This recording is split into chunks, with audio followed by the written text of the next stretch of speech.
اعوذ باللہ من الشیطان الرجیم، بسم اللہ الرحمن الرحیم۔ آج ہم نے پڑھنا ہے بیٹا ہمارا CMW کمیونٹی مڈ وائف کا پیج نمبر 254 سے آپ کی فرسٹ ایئر کے جو لیکچر ہیں۔ آج پڑھنا جریان خون، ہیمریج جس کو انگلش میں بولتے ہیں۔ جریان خون کیا ہوتا ہے؟ خون کا جاری ہونا کسی بھی چوٹ کی وجہ سے، یا خدا نخواستہ جو حاملہ عورت ہے اس کو ویجائنل بلیڈنگ ہو جاتی ہے، اس کا مس کیریج ہو جاتا ہے، یا پیدائش کے بعد جو ہے زیادہ خون کا بہہ جانا، تو اس کو ہم کیا کہیں گے؟ جریان خون۔ تو اس کی وجوہات پڑھتے ہیں، اس کا علاج پڑھتے ہیں، ساری نظام اس کا۔ یہ بھی ایک ایمرجنسی صورتحال ہے۔ تو ہم یہ جو لیکچر ہیں، پچھلے 2-3 لیکچر ہو گئے ہیں، ہم نے ایمرجنسی میں استعمال ہونے والی ادویات پڑھی ہیں، اور ایمرجنسی کی جو صورتحال ہوتی ہیں ان کا جائزہ لے رہے ہیں، اور ان کا کیسے علاج کیا جائے گا اور ان کو کیسے سنبھالا دیا جائے گا، یہ سارا پڑھ رہے ہیں۔ یہ کیا تھا؟ جریان خون۔ تو کسی وجہ سے خون کی نالیوں سے خون بہنے کو جریان خون کہتے ہیں۔ کوئی بھی وجہ ہو سکتی ہے، اس میں ضروری نہیں ہے کہ حاملہ عورت کو ہو، خدا نخواستہ چوٹ لگ جائے تب بھی وہ کیا ہوگا؟ جریان خون۔ نکسیر پھوٹ جائے، ناک سے خون بہنا، جریان خون کہلائے گا۔ اس کی بہت سی وجوہات ہو سکتی ہیں، اور اس کی بہت سی اقسام بھی ہیں۔ ذیل میں ہم ممکنہ وجوہات، اقسام، علامات اور علاج کا ذکر کر رہے ہیں۔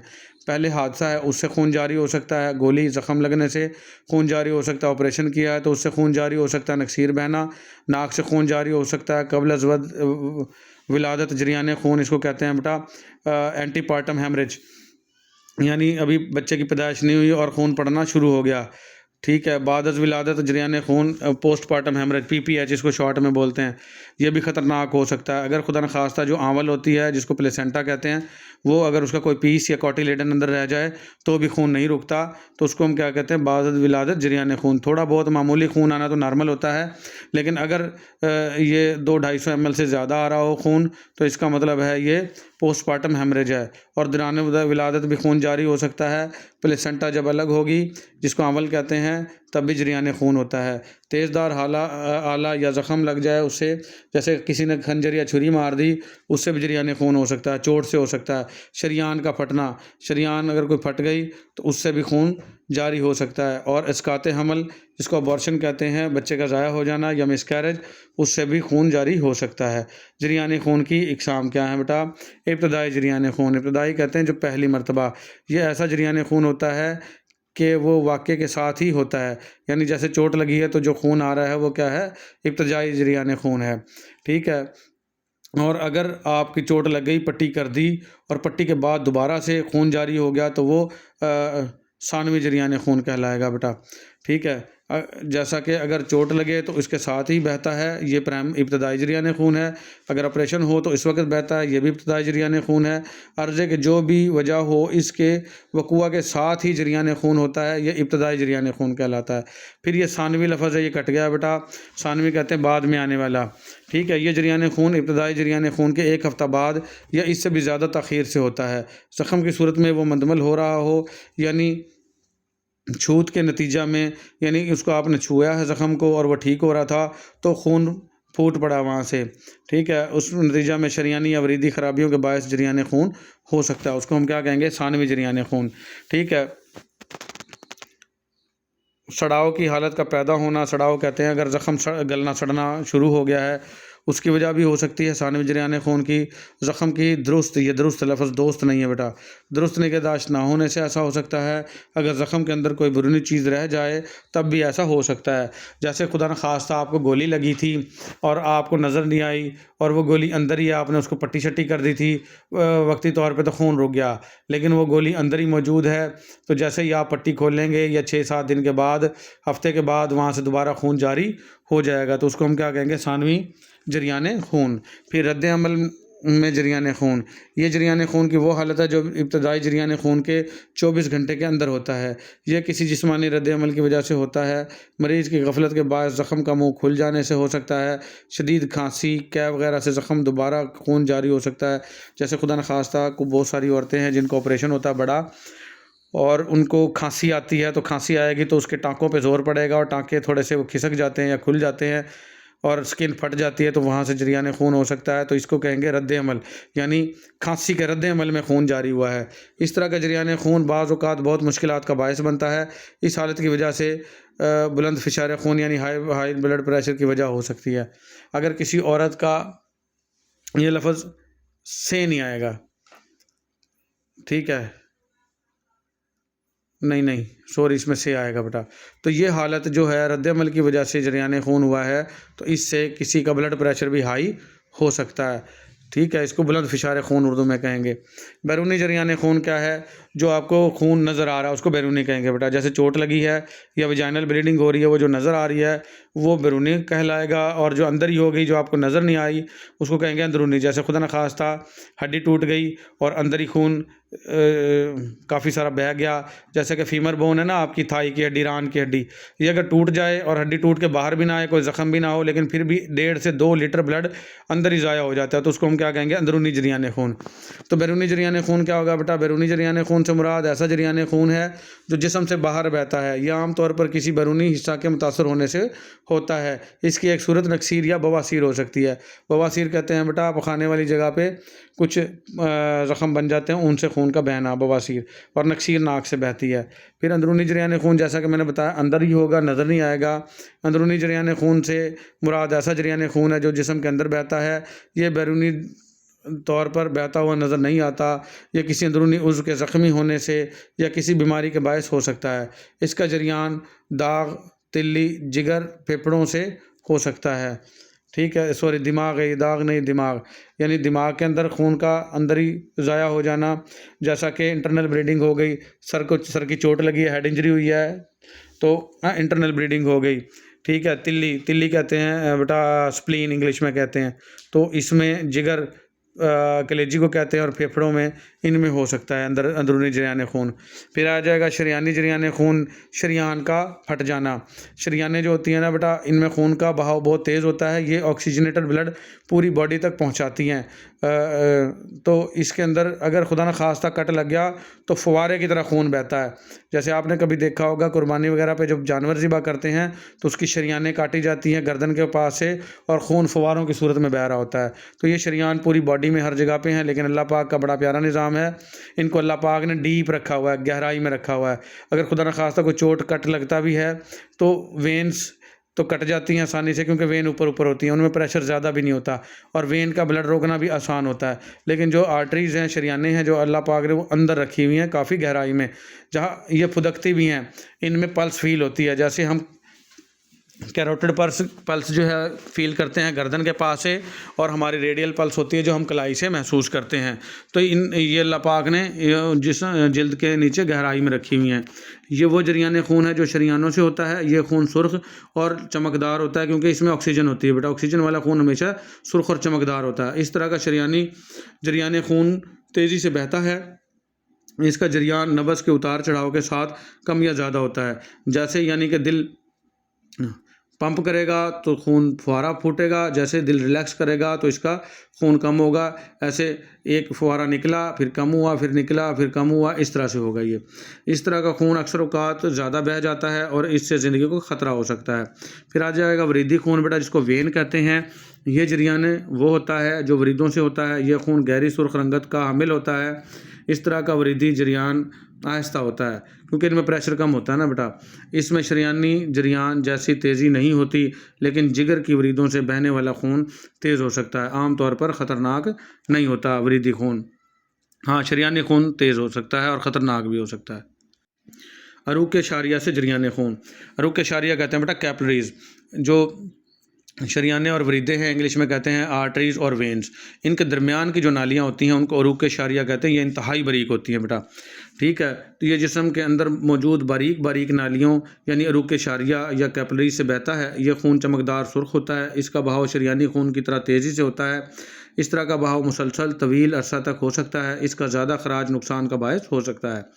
جریان خون کے علامات کیا ہوں گی؟ اگر خون بہہ گیا ہے کسی کا، جریان خون کے باعث مریض کا چہرہ زرد ہو جائے گا، اس کا خون تو نکل گیا بیٹا، چہرہ زرد ہی ہونا ہے اس کا، مریض کی نبض سست ہو جاتی ہے اور دب جاتی ہے، ظاہری بات ہے خون کا والیوم کم ہو گیا، حجم کم ہو گیا تو اس کی نبض دبے گی ہی، مریض کو ٹھنڈے پسینے آتے ہیں، خون کی نالیوں میں بالخصوص وریدوں میں خون کی کمی ہو جاتی ہے، خون بہہ جانے سے مریض پر بے چینی کی حالت ہوتی ہے، کبھی وہ اٹھے گا، کبھی بیٹھے گا، کبھی لیٹے گا، بے چینی ہوگی اور اس کی جان نکلے گی، کیونکہ آپ کی پوری باڈی میں آکسیجن اور آپ خوراک کی سپلائی ہر سیل اور ٹیشوز تک خون کے ذریعے ہونی ہے، اور خون ہی کم ہو گیا تو آپ کی پوری باڈی میں ہر سیل اور ٹیشوز تک نہ خوراک ٹھیک سے پہنچ رہی ہے، نہ آکسیجن ٹھیک سے پہنچ رہی ہے، اور آپ کی موت واقع ہونے والی ہوتی ہے اگر زیادہ جریان خون ہو جائے، تو اس لیے وہ شخص بے چینی میں ہوگا بیٹا۔